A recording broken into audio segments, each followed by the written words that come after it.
The US is over $38 trillion in debt. That's more than the economies of Germany, China, Japan, the UK, and India combined. And it's more than $100,000 of debt for every single American. Well, who do we actually owe? Most of the debt is money the US owes you, the public. This is everyone from your grandfather who owns US bonds, also known as treasuries, all of the way to large hedge funds, pension funds, sovereign wealth funds, and entire countries. Japan, China, and the UK each hold roughly $1 trillion of US debt. Now, there's so much debt that it doesn't seem real, but it is, and it matters. The US debt rises when the government spends more than it makes, and then it has to borrow money to make up for that difference. The US government spends more than it earns every year. The last time it didn't was 2001. So it keeps having to borrow more money to finance that overspending. And this is crazy because if you handled your money like the US government does, you wouldn't be able to get a credit card. You wouldn't be able to get a car loan. You might even be in jail. But the US government plays by different rules. So instead of having to balance its budget by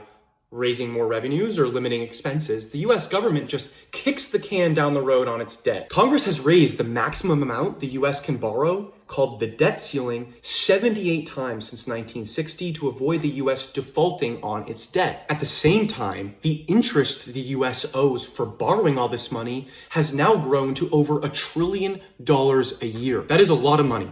For reference, the US could fund free school lunches for every student in America for about $12 billion each year. Rising national debt can also lead to higher interest rates for Americans, more inflation, and hurts the private sector. But those aren't even the biggest problems here. It may not be next year, or even the year after, or even in the next decade. But if the US can't solve its ballooning national debt problem, someday investors around the world will no longer see the United States as the safest investment on earth. If that day comes, investors around the world will sell out of US assets and bonds, rates will spike, and the national debt could cause the next great financial crisis.